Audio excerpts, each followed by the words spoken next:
Hello, everybody. Welcome to another session from Welsh LLP, another market outlook. Today is going to be a fun conversation. My name is Daryl, and my job today is to make sure we get you all the content, all the information, and all the, the answers that you seek. I'm not your host. I'm just your producer. So on that topic, let's get this party started. First things first, this is somewhat interactive. While we can't hear from you, we certainly want to hear from you. And how you do that is not using chat, but using Q&A. So please use the Q&A to submit any question for any of our speakers you want at any point. Also, I should mention, if you're having any technical difficulties, go there too, and we'll do our best to help you out. Now, if we can't help you out with Q&A, hey, it happens. This work from home thing is killing the internet. Not a problem. We've got you covered. The whole session is being recorded.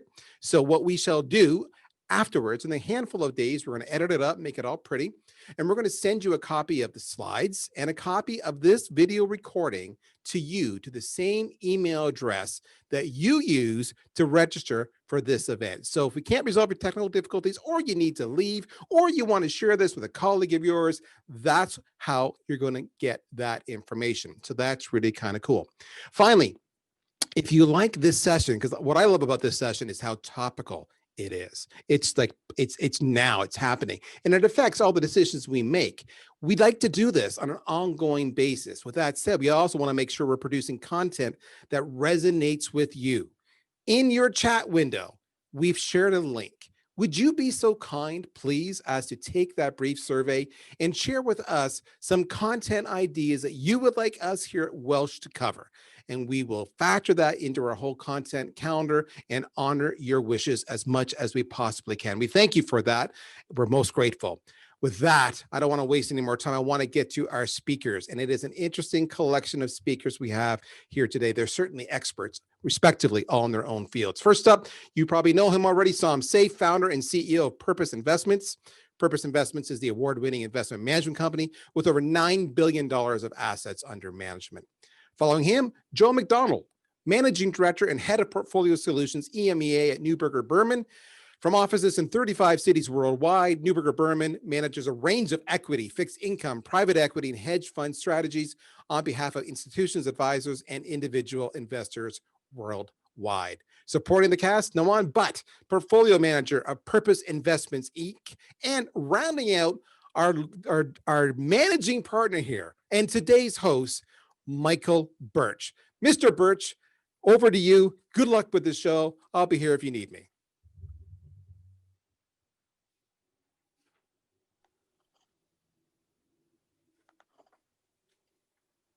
Good morning and welcome. Thank you very much, Daryl. It's great to see you again. We've been apart for a while here. Listen, we're very fortunate this morning to have a strong panel of experts for the next hour, and I'm very grateful for them to joining us and providing us with the insight that I hope will be very helpful for all of us. I know these are crazy times, and just when we think they cannot get any crazier, they do. Hopefully, Joe and Sam will have some words of wisdom on that front. You may have seen the joke going around that indicated we Canadians must feel like we are living in an apartment upstairs from a meth lab. That sort of spells out what's going on right now. And having said that, it's kind of silly of me, but I always thought that the market strived on stability and future optimism. Yet here we are with tons of uncertainty and activities never before witnessed, and the markets have been surprisingly strong. Sam, let me start with you. How do you make sense of this, and what do you see for Canada going forward? Well, Michael, thanks for that, and hopefully everyone can hear me well. But it's a real pleasure to be back and have a chance to chat. And I think, it's funny when I sort of reflect on the last couple of months and since our last conversation that we would have had with the group here. It's been quite an amazing continuation of this storybook of 2020. And I think we're all somewhat amazed by the resilience of the markets, the stock markets, in the face of what continues to be a very difficult and concerning backdrop. So the first and foremost message I just say is, we have a pandemic that continues to be a serious challenge in real time, and the numbers continue to look, uglier and uglier by the day. But if you, and I may have talked about this before, but if you look at it from a mathematical perspective, nothing that is happening today should be surprising based on the inputs of data that we would have seen. So first, a second wave of a pandemic in history has always been larger than or higher peaks than the first wave, largely driven by the spread factors, and the breadth of the pandemic if we don't put control in place, and many societies around the world have not. So the fact that we have numbers increasing the way they are is not surprising from a data perspective. The challenge, I think, the bigger surprising point is one, the severity of the pandemic has been very different in the second wave here than we saw in the first. So that is something that causes people to try to better understand it. But the thing that I think is most surprising to everybody is the lack of true resolve, I'd say, both by governments and by industry to help really solve this. And there are some really amazing things like the efforts that have gone on around vaccine development and some of the regions that are really focusing on control and other things. But the interesting thing is the real dilemma that people are facing today in managing the pandemic and balancing that with social concerns about how it changes the controls that are put in place. And it's a real balance. And unfortunately, the way I always put it is, if you don't have resolve, if you don't have quick decisions and strong decisioning, ultimately you're stuck with one foot on the boat and one foot on the dock. And that is where we are today. So with that, without a vaccine in place, there is no real end in sight of what the pandemic could lead to. Now, the good news is, the one thing that I think that we've seen really, really strong in the backdrop has been, of course, the development efforts towards vaccine. And of course, in the last 2 weeks, we've seen some pretty meaningful announcements by Pfizer, Moderna, but most importantly, the pipeline of developments. And this is a really important point. I mean, there's a lot of work that went into organizing and thinking through this to get to this stage. And of course, the good news is that, knock on wood, that we'll have a vaccine that will be effective and be broadly distributed in many markets around the world within the next 6 to 12 months, if not sooner, to the vulnerable and otherwise. Why that's important is that despite the efforts and the lack of kind of will of resolve to solve the pandemic naturally, the vaccine ultimately could become the key savior to societies. And so that's a really important point. Now, with that, when we get to the markets, given all that backdrop, given all the challenges that this pandemic causes, which we'll get into, we are sitting here with a very mixed perspective how to think about the future. So first and foremost, as an investor, there are two really meaningful clouds in the short term that we've had. One was, of course, the election in the United States, which was a global election in many ways, for many reasons. I'm sure Joe will talk a little bit about that.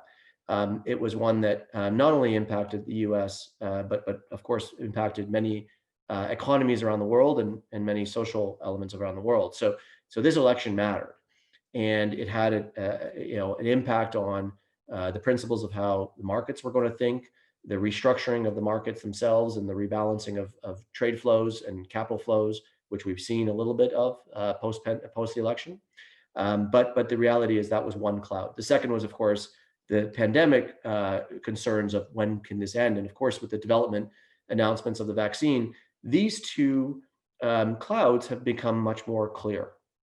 And so we are sitting here faced with a much greater certainty on the election and the results of what the path forward will be in the United States and the government structure. And then second is, of course, a very high likelihood of vaccine kind of expansion and distribution.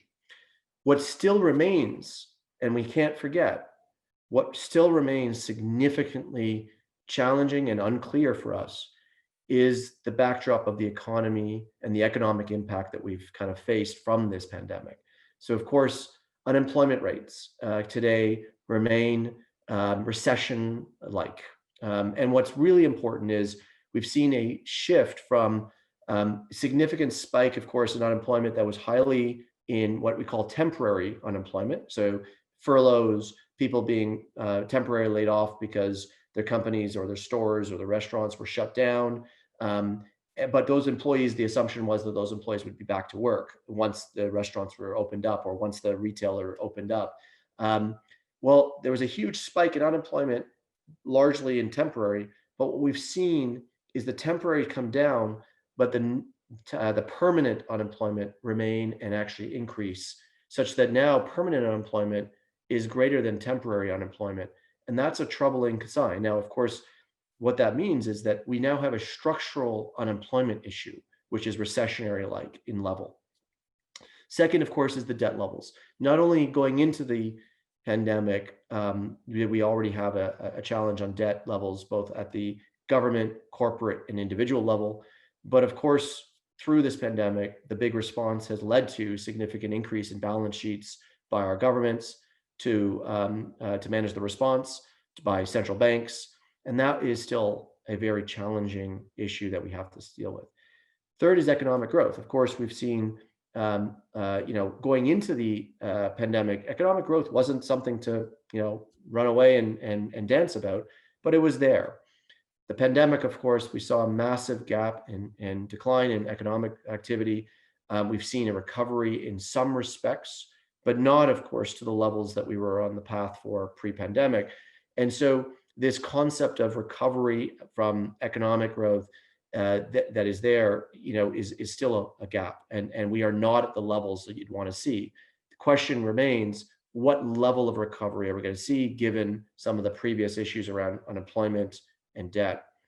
And then, of course, the last point is interest rates, which is that we see an environment where interest rates, which can actually be a very productive comment to offset some of the risks ahead, are still a challenge, though.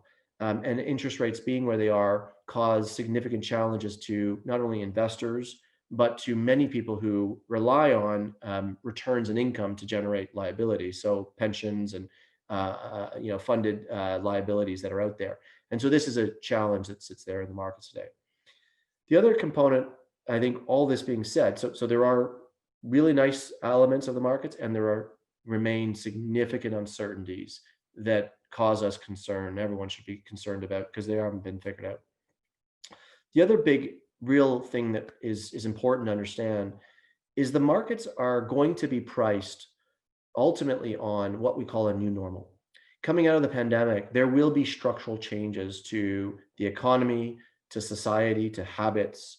And that is being played out in some of the principles of the way people shop online more, the way people use at-home products and solutions, the less restaurants, more order takeout, more groceries, things like all these principal rebalances that have been happening that aren't going to be just a one-time thing, but a long-term issue. And the markets will ultimately need to price in these changes. But the problem is we don't yet know what those changes will all be. So for example, there's a guess on, will people travel for business? Will people travel for personal? Will people use a hotel? Will they, stay home more? Will they go to work? Will they work from home? All these things are guesses at this stage because people don't know how people will ultimately act. We have guesses of the changes in some respects. So for example, one of the most fascinating elements, of course, is the change in e-commerce penetration in the last several months.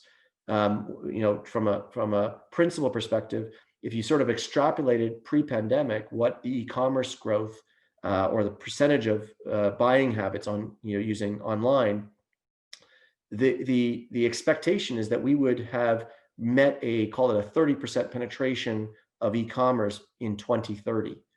Well, we met that in 5 months, in 6 months during this pandemic. So you had a discounting of this massive growth into the market. And of course, that's led to significant growth, and not only growth, but also valuation and market rebalancing and capital flows towards companies that are benefiting from that. But the reality is that's one component of some of the changes. So the markets are still going to be trying to sort out what's going to be the new normal.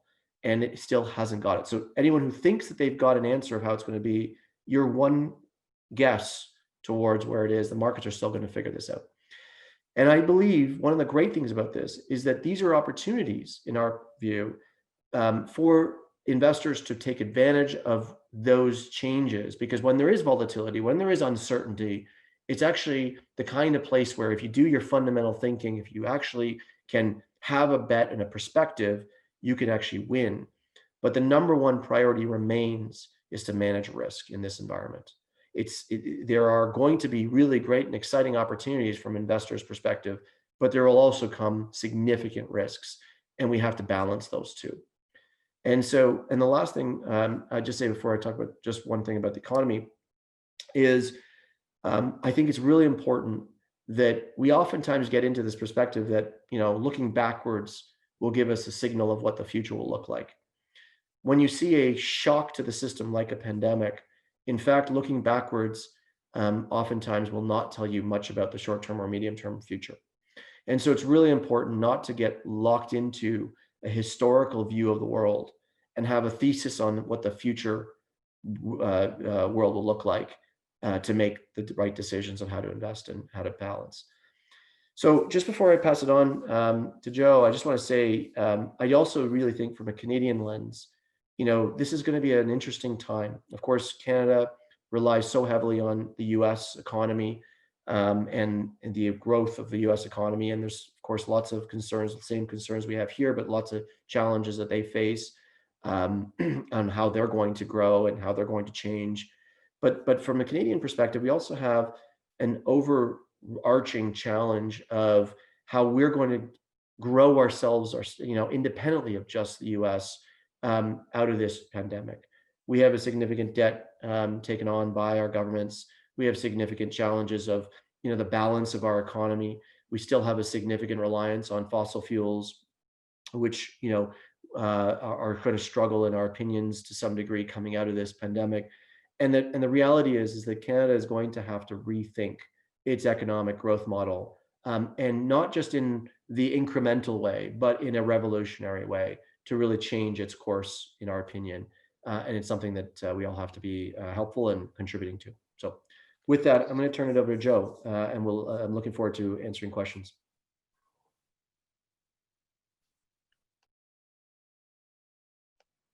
So, Joe, it's up to you, man. Great, excellent. Thanks so much, Tom. Look, I'm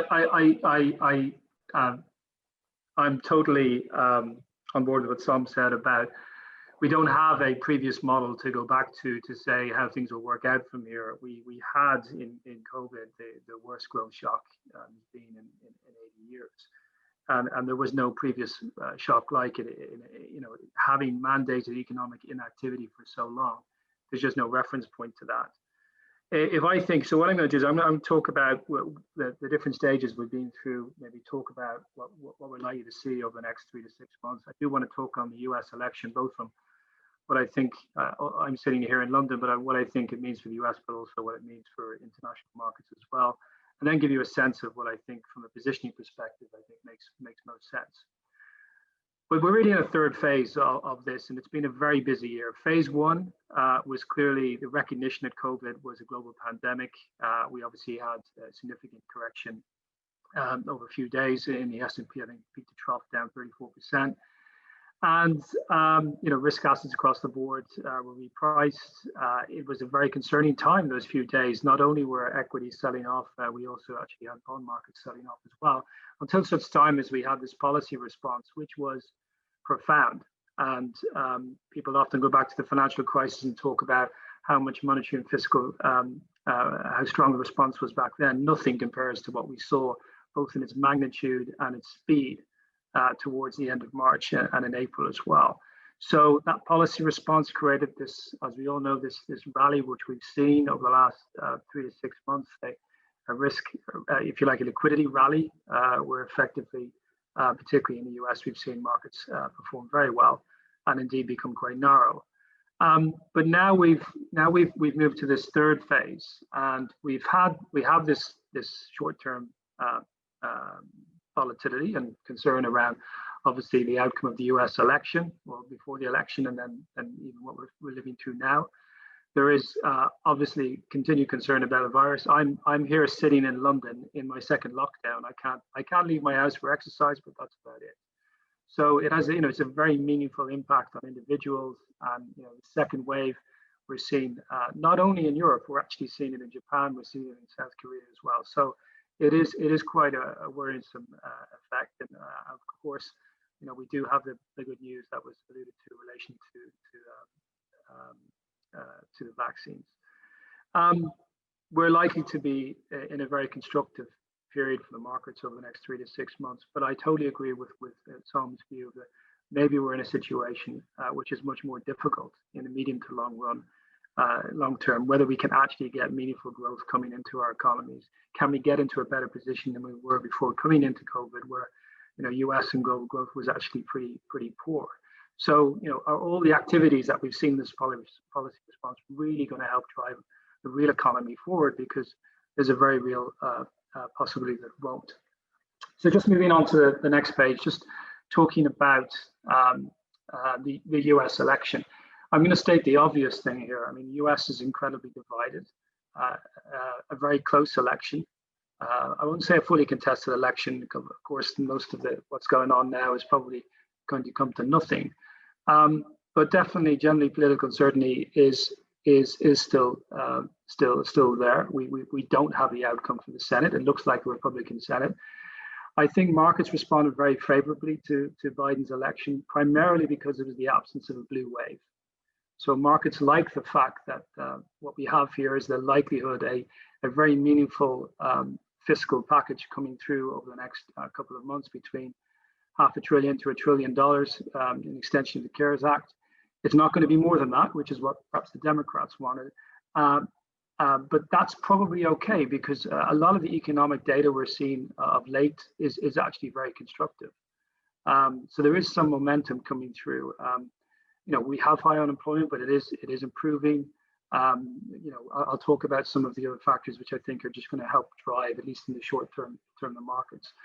But some of the big policy activities that were on Biden's agenda, massive infrastructure spending, raising taxes, particularly, corporate, potentially income taxes, capital gain taxes, and so on, more significant regulation across certain sectors. That's unlikely to happen if it is a Republican-controlled Senate.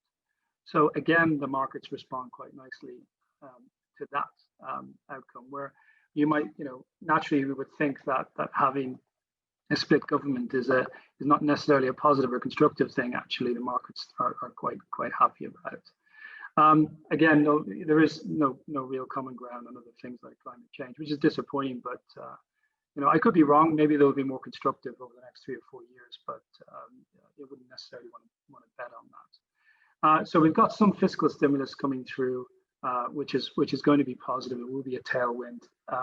But we're not going to have this massive infrastructure spending coming in the next 2 or 3 years, is what some people were thinking about as well. From an international perspective, because I've been asked to comment about what do international investors think about Biden's election, I would say from a geopolitical perspective, a Biden administration is going to be more predictable and boring.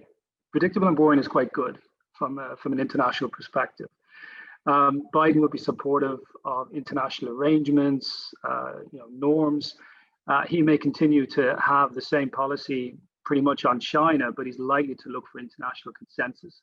He's not going to push for an extension of, a trade war to Europe, like Trump was on the verge of doing as well.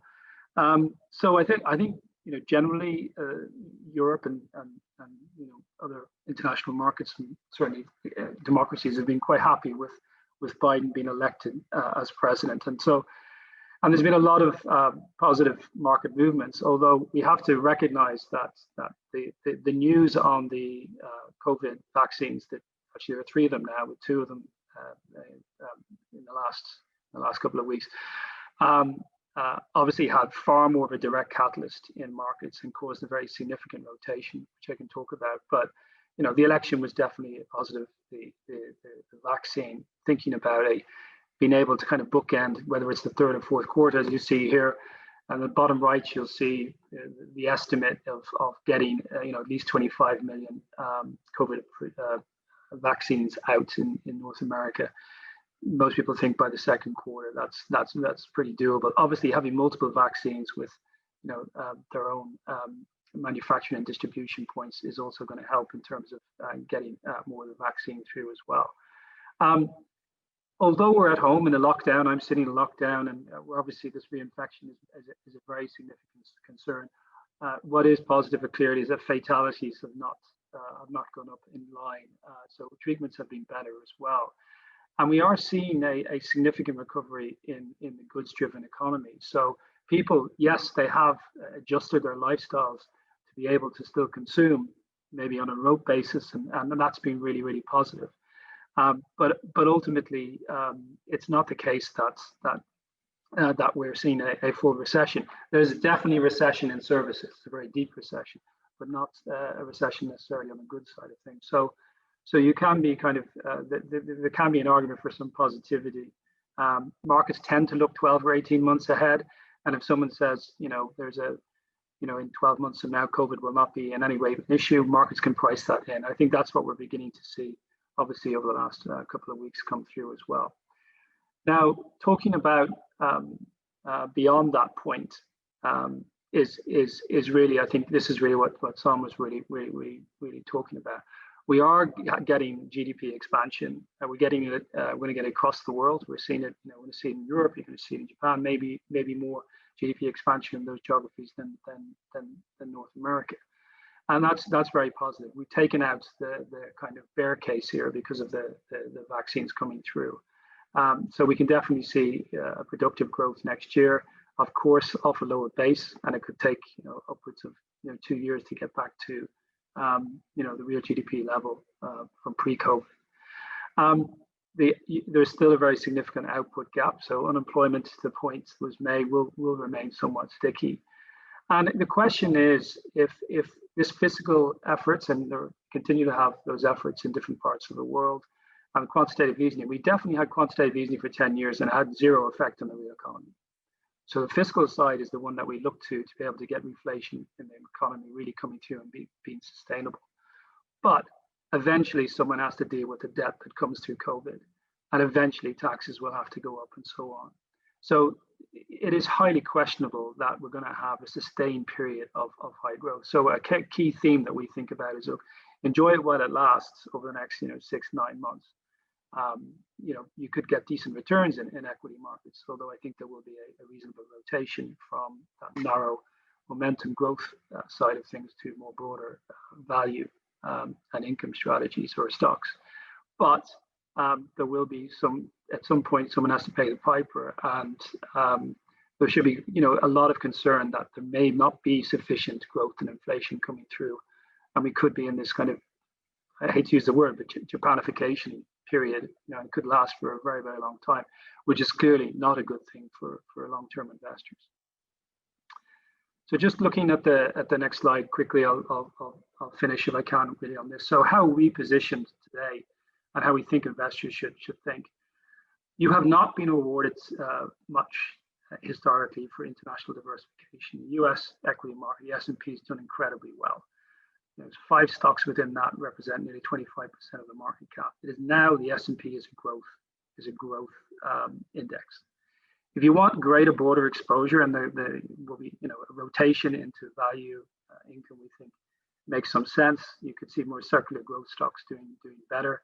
If you want that sort of rotation, you're better off looking internationally. I sit here in the UK. The reference index in the UK, of course, is the FTSE.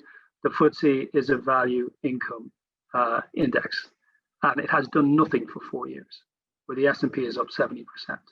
So if you believe in rotation, looking at the UK, particularly as we're going to see a trade deal come out in the next month or so, you can be, investors should think about, buying more assets in the UK or generally in Europe. And Japan, of course, has got large cyclical companies as well. I think that makes an awful lot of sense. Look, in fixed income, it's unlikely with what's happening that we're going to see spread widening from here. So they have tightened significantly in the last couple of weeks. We're at, we're still well within kind of long-term 10-year spread. So, considering U.S. high yield was 1,000 basis points back in March, and now it's tightening just to 300 basis points, is not, it's not a great message in terms of, well, you're not necessarily getting massively rewarded for that risk. But in saying that, companies have been able to access markets and therefore have improved their financial flexibility and have been able to adapt more to the challenges that we have here. I think on the alternative side of things, that makes a lot of sense to have a lot more in uncorrelated type strategies if you can find them.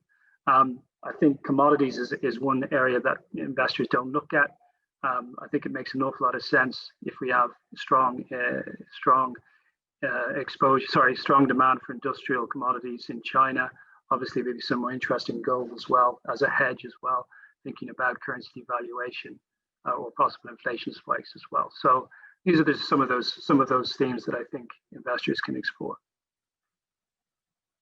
That's it from me. I think I'll hand back to Michael. Thanks. It's crazy times, as I mentioned at the outset. So, Nawan, it's up to you to make sense of all this and tell us how you put together the portfolios at Purpose and what we should expect moving forward.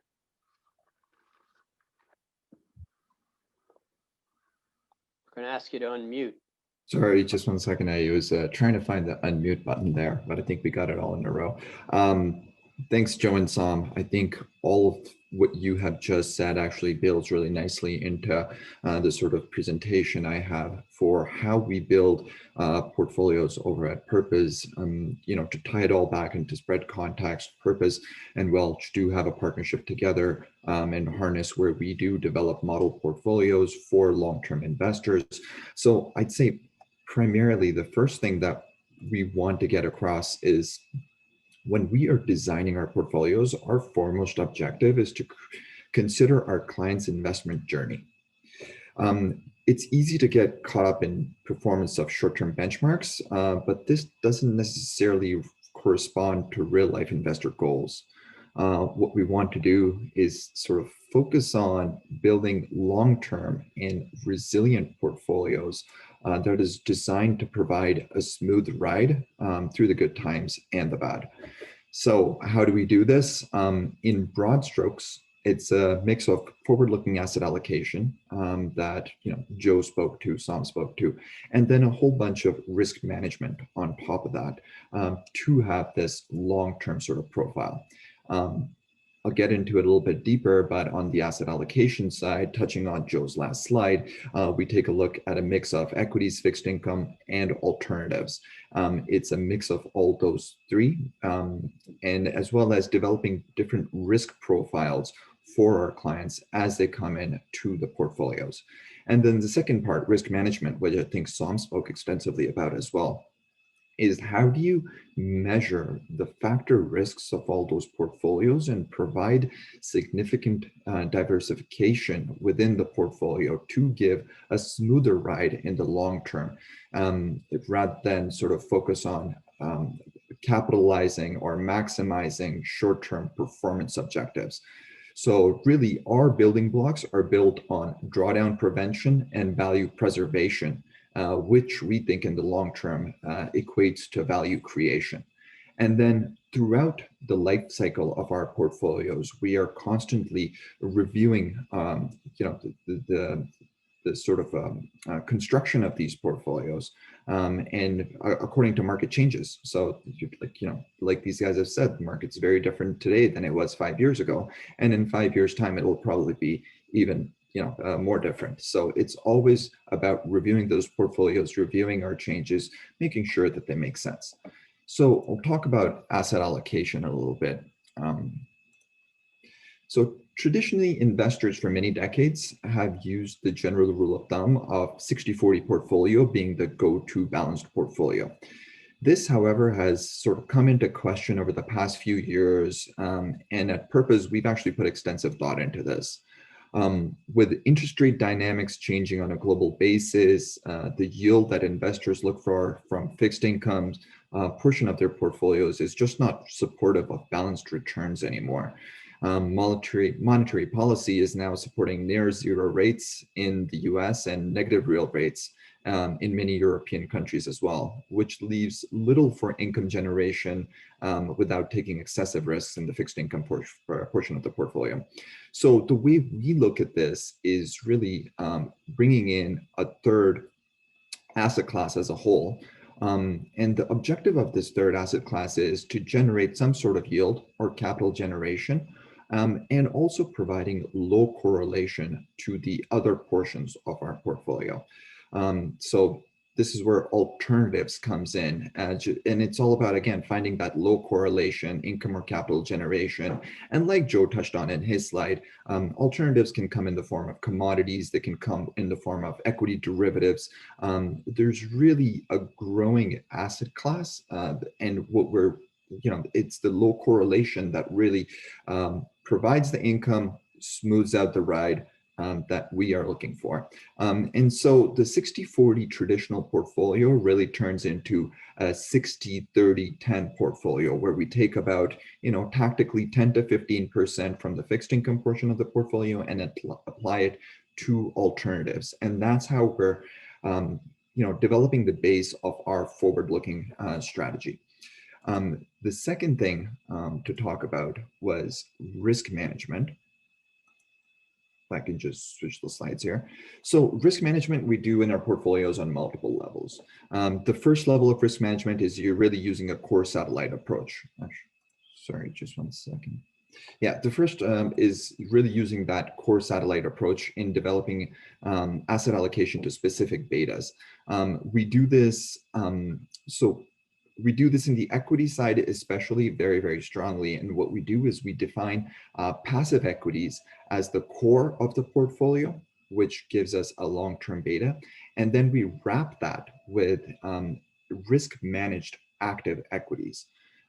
This provides investors with long-term view to growth while managing the downside risks that makes the ride smoother for our clients.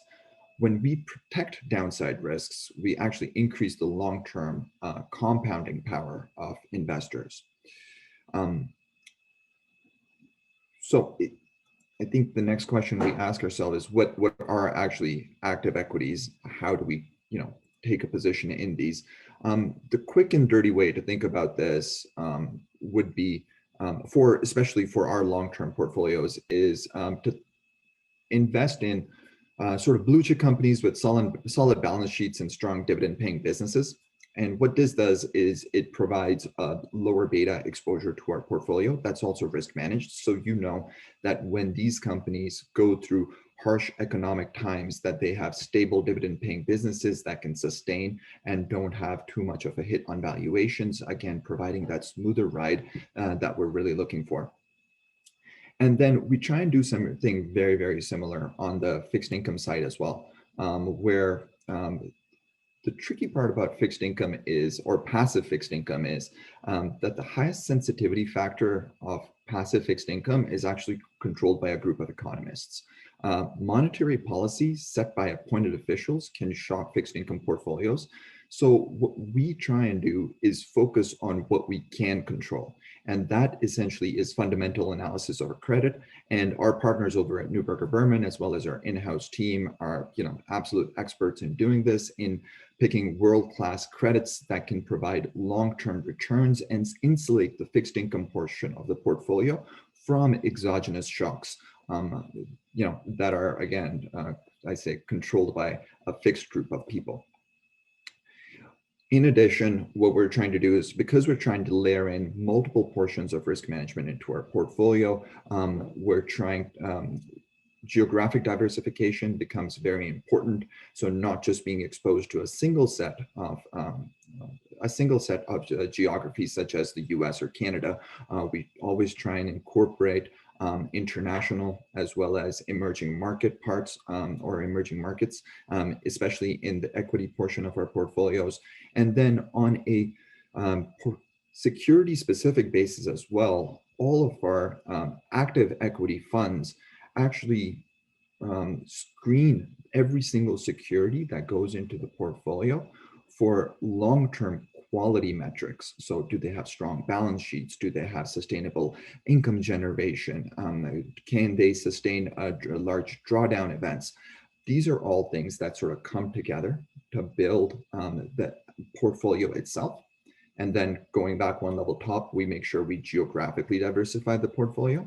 One more level on top, we make sure that we risk manage the portfolios by having both a dividend or a safety aspect to the portfolio in dividend paying securities, and then having the passive part of the portfolio, which gives us long-term beta exposure. And then the last, again, recapping to the top, is having that 60-30-10 split going into more asset classes that can provide a smoother ride for our clients throughout. So I think that sort of puts together all the different portions of the portfolio that we talk about.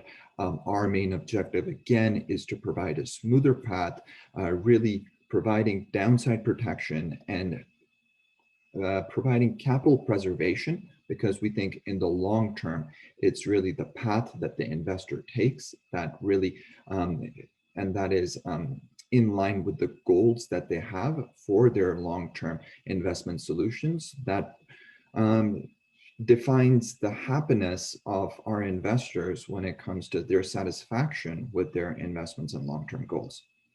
So with that, we'll sort of hand it back to Michael. Great. Thank you, Nuwan. Just want to touch back a little bit on what Joe mentioned, that he thought that in the short run, there's still some opportunity in the markets, but I think Sam alluded to it as well. We don't really know what post short term is going to look like. So, we have a lot of clients in their mid 60s that are saying retirement's very close for me. Historically, we've always said, well, if you can hang in there for 4 or 5 years or whatever, you're probably going to come back and it's the right move to make. Are we at a different point now in the scheme of things? Should we not take that risk?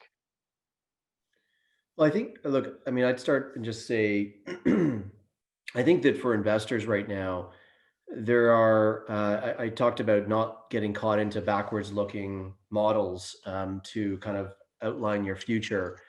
We have to think about contributions of return from a point in time. Whenever you buy an asset, let's just take a simplest one, like let's buy a stock. The one thing that's been determined in investing is, buying great companies, it comes from 2 components. One, understanding the long-term fundamentals of the business. And then 2 is the timing of the purchase, the timing of ensuring that you don't overpay for too much of that future growth. And, I think that valuation question does come into equation. Now, some companies have really phenomenal growth and you're willing to prepay for some of that at a higher rate because they're just going to continue to grow. But when you prepay for something, it becomes very challenging. So for that reason, having a vantage point of an asset's potential and its current valuation at any point in time really matters. When I look at the world today, we sit here and, there are really troubling concerns about, valuation and future expectation of growth. Now, let's start with the most challenging one, and that is fixed income. For most fixed income investors, it has been an extremely attractive historical perspective of returns. I mean, because interest rates have done nothing but go down for most of our investment lifetimes. And of course, when interest rates decline, that makes the value of the asset increase, because it has an inverse relationship to that. And so for bond investors and fixed income investors, we've been rewarded really well with a great historical return. But when I look at the future return, the one thing that I can forecast out to you with certainty, I can tell you today that if you buy a 10-year government bond, the 10-year return on that asset from start to finish, I can tell you the exact return. And that's its interest rate today, yield to maturity.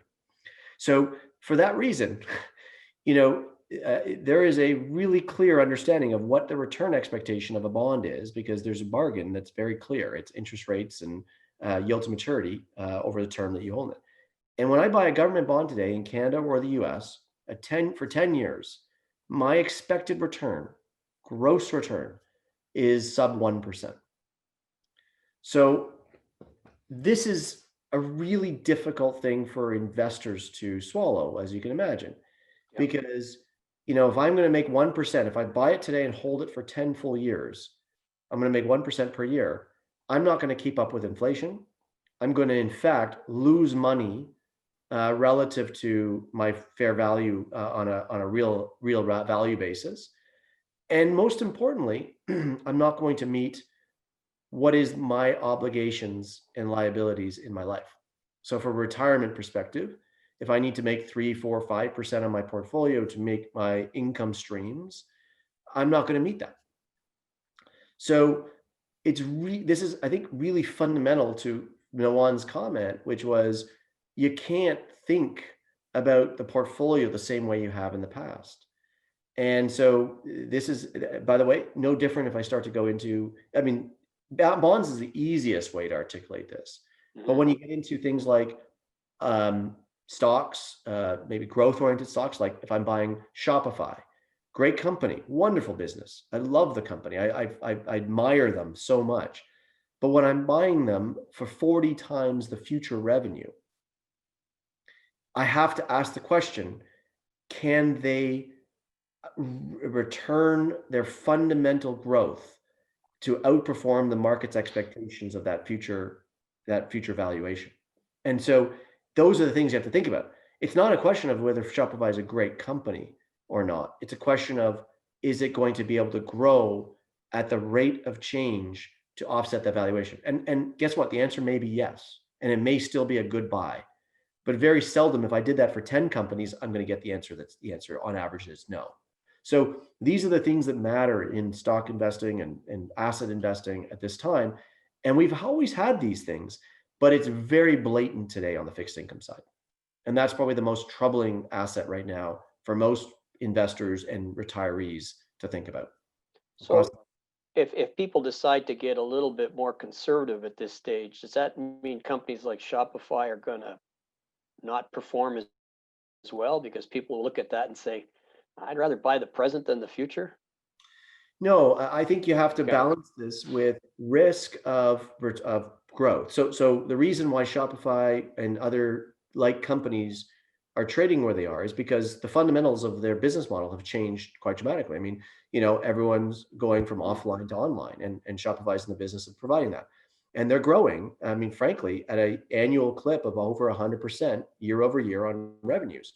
So people are saying, I'm going to pay a lot of money for that growth. Why? Because the economic backdrop is growing at 0 or -5 or +2%, as Joe talked about. There's no economic growth. So if there's no economic growth, I'm going to pay up for the growth that is actually showing up there. But that only works if the company can continuously and persistently provide that level of growth.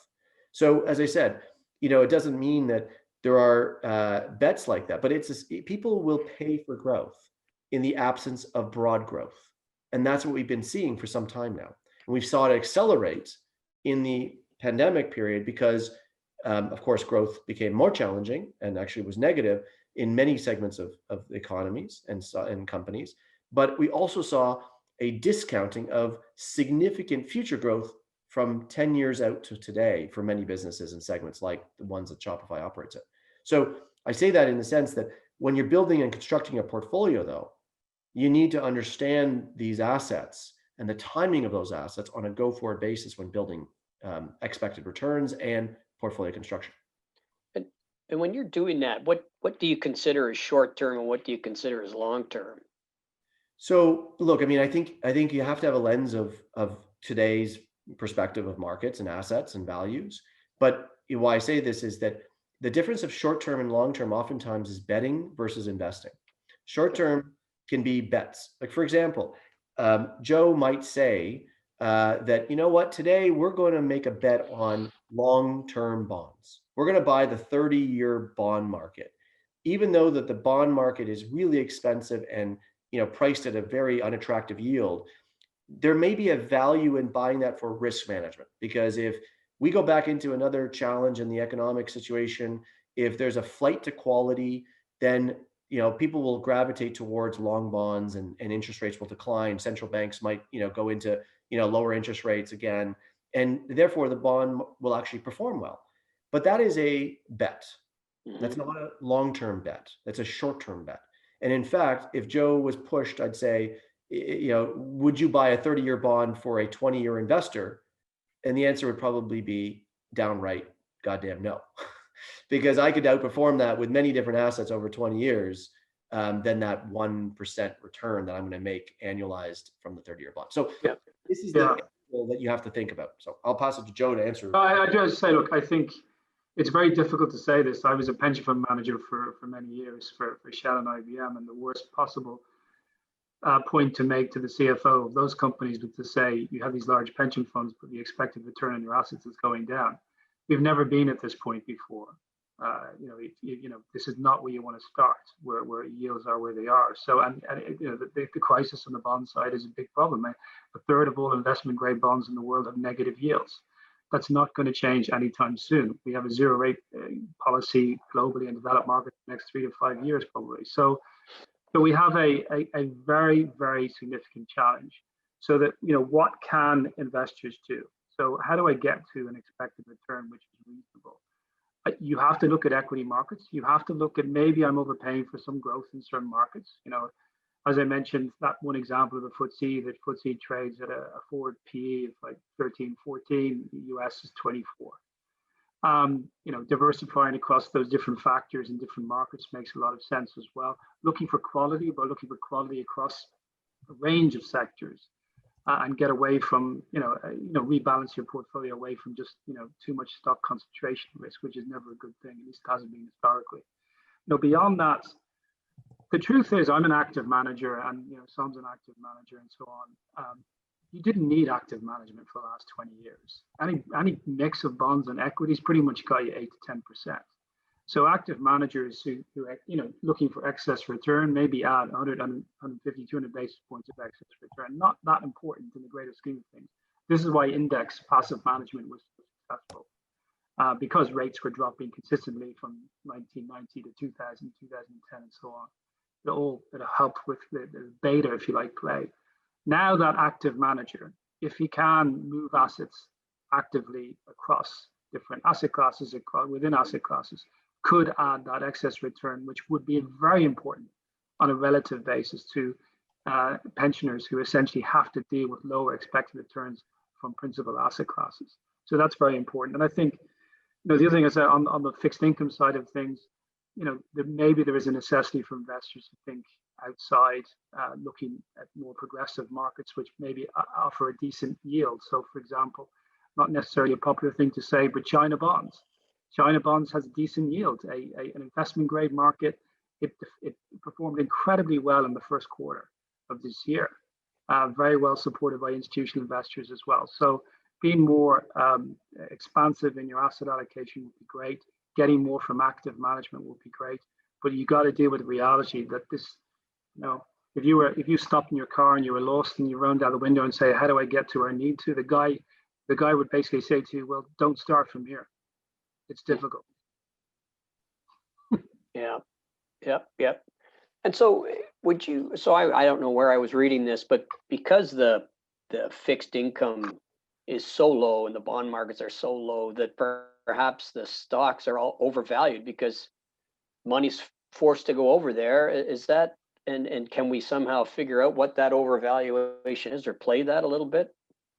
Well, look, I think first off, there's two components in value that we need to think about. One is the fundamental principles of value, which are discounting, future cash flows, future value, revenues, things like that. And so, many of the people I think in the chat today are business owners, and they understand the fundamental principles of discounting future revenues. And if you have lower cost of capital, lower interest rates, you can discount that at a much greater value. So you'll pay up more for a future set of cash flows with a lower interest rate environment. It's no different than a mortgage, and a house value. Houses are worth more if your cost of capital is lower. And it's the same in stocks and in companies and in bonds and everything like that. So that's a really important thing. So I think if you actually take a snapshot of the world pre-pandemic, and it's kind of, call it economic value and growth and profile, and you looked at the snapshot of the world now, what's the big fundamental difference? Of course, you've seen a reshuffling of growth, but let's just say that that goes away, vaccine comes, world gets back to normal in 2 years, and everyone's kind of, forgetting this moment. Well, what's the big difference is you've had a significant amount of interest rate stimulus, so reduction of cost of capital across, the world. The number of companies that can borrow very cheaply, the number of governments who can borrow cheaply to stimulate growth, the number of individuals who can borrow cheaply to stimulate their own spending, all these things have reduced. Second is you've had a massive amount of liquidity pumped into the system from central banks and governments. So what does that lead to? Is it leads to a valuation difference. And of course, when you look at price to earnings ratios, it actually is being seen in the market. So earnings have come down on average because of the economic backdrop, but stocks are up. And that's because, price to earnings ratios have increased. And that makes sense because of what you just said, the reduction of cost of capital, greater liquidity. That's a big factor. The second factor is supply and demand. Yep. And supply and demand, we learned this in economics 101. Every asset is based on supply and demand. And so if you look at it, what's the challenge? And I think Joe talked about it. If you look at the challenges that we face in asset mix and decisions, if you're a long-term or a capital owner, a capital asset owner, like a pension plan or a sovereign wealth fund or anybody else, you're struggling with allocating significant capital to bonds, especially when significant percentage, Joe would probably know this percentage, but what percentage of the world's bonds today trade at a negative interest rates today? I think it's probably still pretty high, right? Yeah, very high, third. So if you're a pension plan who's trying to allocate capital and you're faced with buying bonds that are at negative interest rates, meaning that I'm going to lose money to own you, or buying stocks, well, what are you going to do? You're going to buy stocks, or you're going to buy assets that are things. So the supply and demand equation starts to get rebalanced because capital will start to flow to assets and demand more assets that have potential for higher growth rates than giving negative interest rates or close to zero interest rate. So this is another balancing component, and I think it will have a significant component of how assets will flow over the next couple of years. All right, I'd like to give Noan the last word on this. You can find his unmute button. There we go. You need to unmute. Sorry about that. I think Okay. I finally got it. Multiple screens. So the last thing I just wanted to leave everybody with, we've heard from the expertise of Joe and Sam, and some very insightful stuff over there. And I tried to tie it back to the way we develop our portfolios and how we use their expertise in, trying to navigate the noise, the noise around the pandemic, the noise around the elections, and really that long term that Sam defined. It was a good question. The long term that Sam defined. How do we focus on that? So just wanted to show you the performance of some of the portfolios. These don't go back a long way. Our partnership's about 1.5 years old now. But what they really define here is that in the short term, that you can see that when things are good and that when things are running, our portfolios will do well, but they won't be the most levered or the most beta high portfolios giving you major outperformance.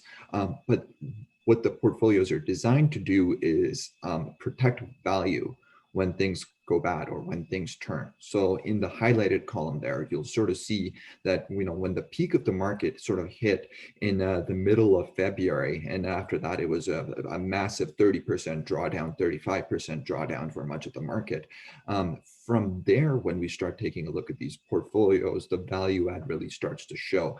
The building of, introducing alternatives into our asset allocation, as well as the multiple different levels of risk management that we do, it really gives investors that cushion that's needed on the downside to multiply their compounding power on the upside, and while managing their risks at all times. So the second last column over here is a measure of volatility that we use in our portfolios, just a simple standard deviation.